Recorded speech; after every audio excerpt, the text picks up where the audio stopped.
Accessing peace. Existing without violence, with the ability to calmly resolve conflict. Downloading love. An overwhelming, deep, positive affection towards others. Activating liberty. Living your life as you see fit without infringing on the lives of others.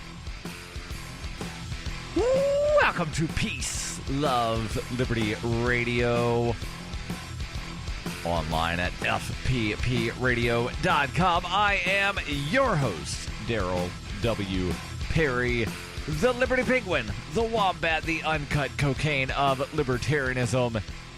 And, well, you know, it's been a week. There were some difficulties on Monday, didn't able to, well, that wasn't really a sentence. I was not able to get a show out. I don't know what didn't able to means, but yeah, it's just been, you know, one of those weeks, I guess. Now, one thing that I've liked to do recently is sort of give a recap of what's been going on in the life of Darryl. And I think I had mentioned that I'm probably at some point going to wind up going from twice a week to once a week, and that is actually going to wind up being the plan here in about 3.5 more weeks. So beginning the first week of July, this is going to be a weekly show. Now, there's still going to be the Ask Me Anything, assuming that people send me questions. Now, I did have one person who partially followed instructions by going to ama.fppradio.com. They put a name. The name was David. They put an email address that I could tell was not an actual email address. But then that's where it sort of fell apart.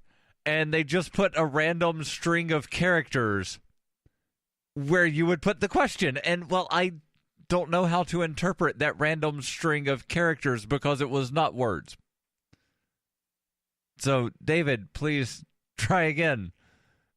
And, you know, put words in the question thing when you go to ama.fppradio.com. That's AMA, as in Ask Me Anything.fppradio.com. Now, last weekend, and I think I had mentioned that I was doing this weird, crazy race called the Infinitus. Now, I did the short race that had previously been referred to as an 8K. This year, they were calling it an 8-miler, but it was actually about 7.5 miles. And I can run well over 7.5 miles without a problem. I can run up some hills, generally without a problem. But I was not prepared for what I wound up getting myself into. This was not just a hill. This was up the side of a mountain. Mount Romance is actually the name of the mountain, and it was about 1,500 feet of elevation in just a couple of miles. So you're looking at well over 500 feet per of incline per mile. So basically, it was power hiking. And it was muddy because it had rained the night before. It had rained a lot the night before, and the vast majority of the course was mud. At one point, I did lose a shoe.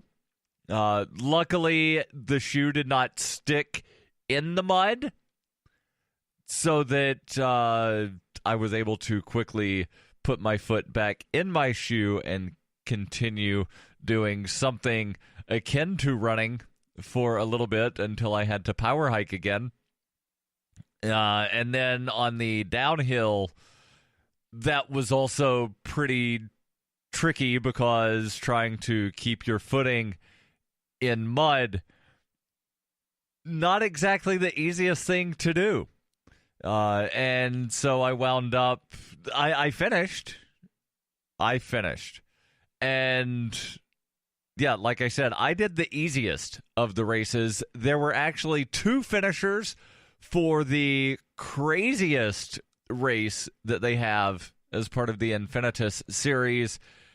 There were 2 people that were out running for 10 days, and they wound up each completing 888 kilometers, which equals about 552 miles.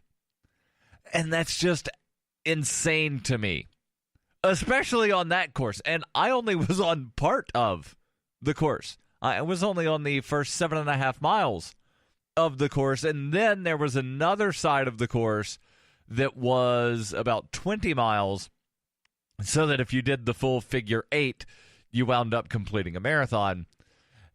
There were people that did that as well. And then there were people that did a double marathon. A handful of people completed the 100-mile. Another handful of people completed the 250-mile. And then, of course, the 2 crazy people that wound up completing the 888K. One of the people, by the way, did the thing last year as well, completing the 888K last year as well. But overall, fun time. Really enjoyed it. And aside from plans to go and actually do better on that course next year, yeah, I think I'm going to stick to road running over trail running. Just because, you know, when I hear trail running, because I run on bike paths and sometimes those bike paths aren't necessarily paved, that's what I think of as trail running. But apparently, for trail runners, no. Running through mud and muck and up the side of mountains is what they think of as trail running. No, I'm going to, like I say, I believe I'm going to stick to road running, half marathons, and of course the New York City Marathon coming up this November that I'll be running as a part of Team Innocence Project. You want to help me with that? Go to run.fppradio.com. And I'll be back in just a moment, jumping into the stories for the week. This is Peace, Love, Liberty Radio. This November, I'll be running the world's biggest and most popular marathon, the New York City Marathon, as a member of Team Innocence Project. The Innocence Project was the first legal organization to systematically apply DNA testing to cases of wrongful convictions as a powerful tool to reveal innocence. Tony Wright is a perfect example of the power of DNA. The Innocence Project litigated for almost 6 years to get the court's permission for DNA testing. Tony had been incarcerated for nearly 25 years in Pennsylvania and narrowly escaped the death penalty. Tony's case, sadly, is not unique. Empowered with the unequivocal proof of innocence provided by DNA technology, the Innocence Project has litigated hundreds of wrongful conviction cases, leading to the exoneration and freedom for more than 180 people through DNA testing. Overall, there have been 356 DNA exonerees in the United States who were wrongfully imprisoned for more than 4,875 years in total. You can help support the Innocence Project and help me secure my race entry in the New York City Marathon by going to run.freetalklive.com. You're listening to Peace, Love, Liberty Radio, online at fppradio.com. Welcome back to Peace, Love, Liberty Radio. I promise I'll stop rambling and jump into the articles here in just a second. But first, I know it's Friday, which is when I generally answer your questions.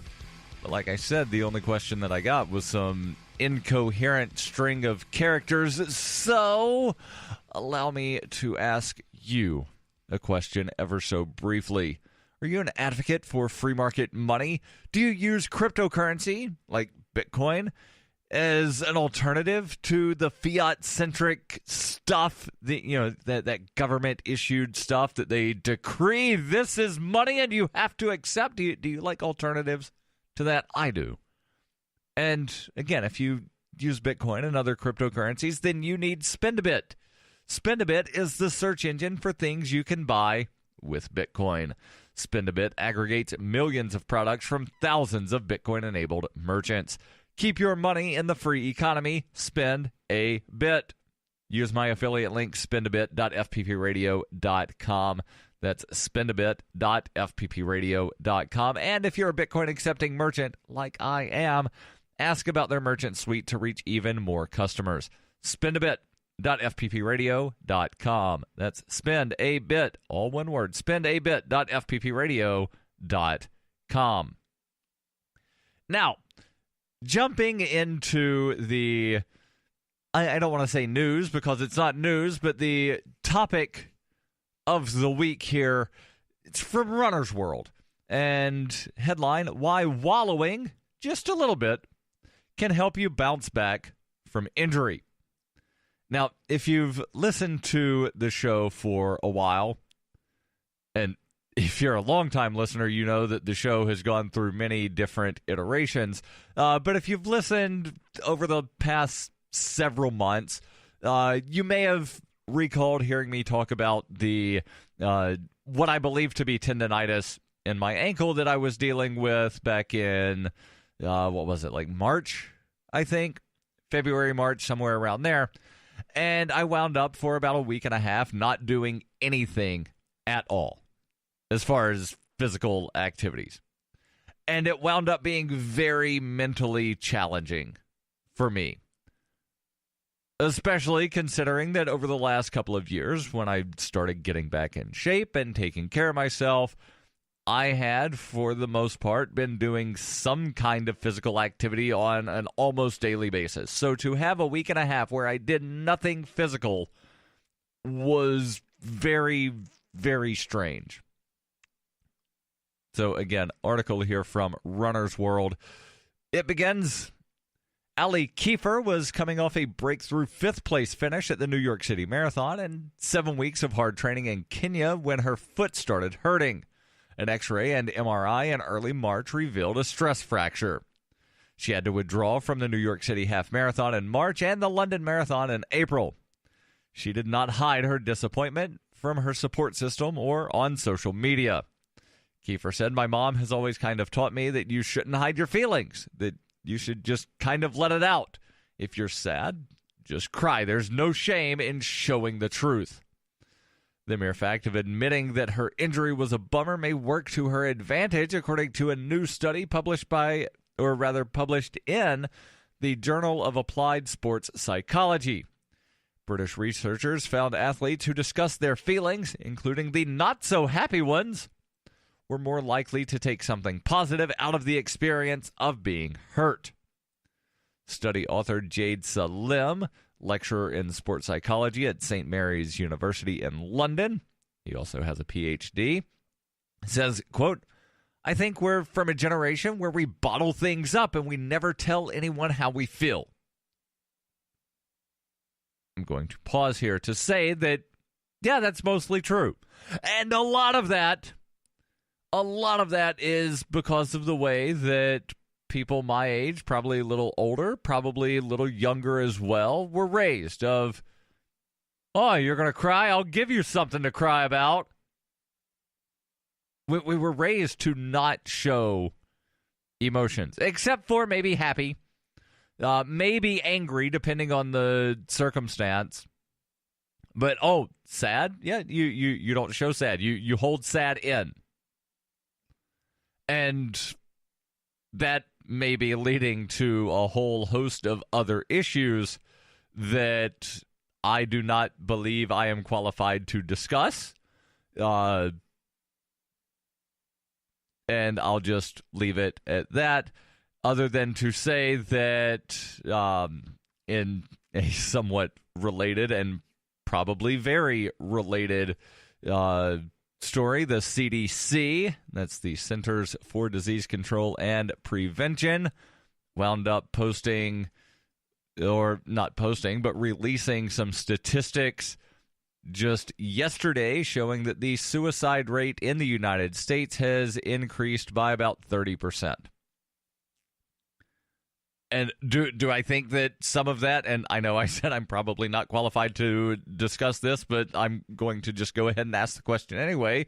And they do have statistics in that CDC article or CDC report about what some of the causes for suicide are, and I'm curious if there might be a connection to some of this. You don't show emotions, you don't ask for help, you suck it up and just live life because, well, life sucks. Does that have something to do with the increased rate of suicide? Maybe. Maybe it does, maybe it doesn't. And I realize that I'm getting off on a tangent here away from the sort of sports psychology aspect, but it's something that was brought to my attention yesterday, and, well, it seems very fitting. And I'll post links in the show notes. And just as one more aside, if you need to talk to somebody, well, there's a telephone number, the Suicide Prevention Hotline, 800-273-8255. 800-273-8255. Now, let's get back into the article here from Runner's World. Though injuries may sometimes seem like a minor inconvenience, they have a big effect on the life of an athlete, even one who's not a professional athlete. You know, me, the guy that was sidelined for a couple of weeks with some kind of ankle something. I'm not a professional athlete. Yeah, I like running. I like participating in athletic stuff, but I don't get paid for it, which is the definition of professional athlete. Amateur athlete? Yeah, definitely. And it can be tough. Stay tuned. There's more here on Peace, Love, Liberty Radio. During the 2013 Porcupine Freedom Festival, Davi Barker presented an idea for a renegade psychological experiment. Since then, he has refined his idea and put his plan and research into writing. He explains, "We aim to show the world beyond a shadow of a doubt that power corrupts absolutely and corrupt authority deserves no obedience." Authoritarian Sociopathy is available from Amazon.com, all major bookstores, and now available as an audiobook. You can support FPP Radio by shopping online. Whether you're looking for precious metals, bitcoins, or books, you'll find that and more at shop.fppradio.com. Every purchase you make from one of my affiliates, like Namecheap, Spendabit, and Amazon at shop.fppradio.com, helps fund FPP Radio. Or you can shop directly from FPP with Bitcoin in the Bitcoin store. That's shop.fppradio.com. You're listening to Peace, Love, Liberty Radio with Darryl W. Perry. Online at fppradio.com. Hey, welcome back to Peace, Love, Liberty Radio. Online at fppradio.com. I am your host, Darryl W. Perry, the Liberty Penguin, the Wombat, the uncut cocaine of libertarianism. And we'll jump back into the article here from Runner's World in just a second. But first, I want to tell you about a company that's been around since 1977, helping people both buy and sell precious metals. You know, things like gold, silver, platinum, palladium. Yeah. Talking about Roberts and Roberts Brokerage. Again, they've been helping people buy and sell, meaning you've got some precious metals that you need to get rid of for some reason, they can help you out. You want to get your hands on some precious metals, they can help you out. And they are a Bitcoin preferred business, meaning that they want to take your cryptocurrencies in exchange for their precious metals. And to show that they're crypto preferred, they have permanently removed the minimum purchase amount for all orders paid in cryptocurrency. Call Roberts and Roberts Brokerage today for knowledgeable advice on buying and selling precious metals and a forward-thinking approach to new technologies. 800-874-9760. That's 800-874-9760. Or visit online at rrbi.co. That's rrbi.co. Now, jumping back into the article here from Runner's World about why wallowing, even just a little bit, can help you bounce back from injury. Again, Dr. Jade Salim, lecturer in sports psychology at St. Mary's University in London, who wound up doing a study that was published recently in the Journal of Applied Sports Psychology, says, quote, I think we're from a generation where we bottle things up and we never tell people how we feel. He says getting that out in the open helped participants move on. Quote, it felt like a weight lifted my shoulders to talk about it, one of the participants told her. So Dr. Jade Salim, woman, not a man, and it's always hard to tell here. So if I ever wind up referring to someone as he, I'm not assuming anyone's gender. It's just, like I grew up in a time where he was just the non, whatever pronoun. It's just go and, read a bunch of really old text when they'll refer to groups of people. They'll just say he. Not anything offensive meant by it.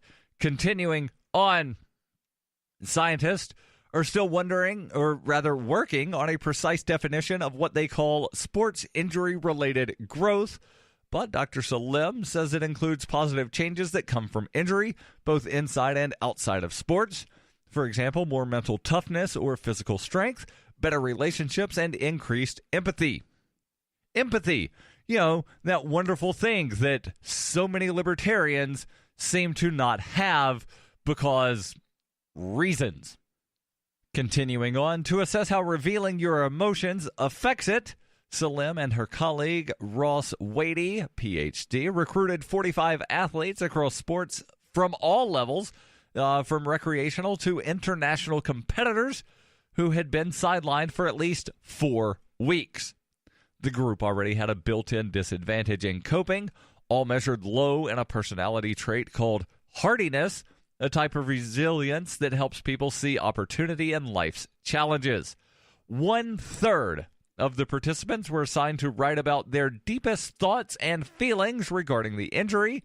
Another third were asked to talk about their emotions into a recorder. And a final third, the control group, kept a time log of their day.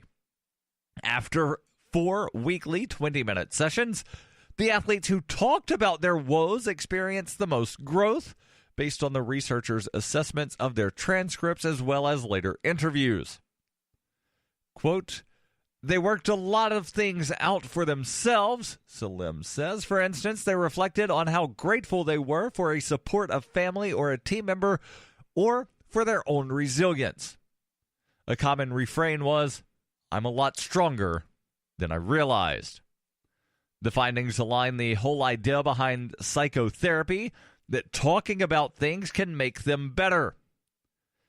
Dr. Britton Brewer, professor of psychology at Springfield College in Massachusetts and co-author of the book Psychology of Injury, and a former college runner whose own career was cut short by recurring stress fractures, says runners might gain even more if they discuss their injuries with the intent of looking for ways they can actually benefit from the experience, whether it's by changing something about their training, paying more attention to their diet or sleep habits, or reconnecting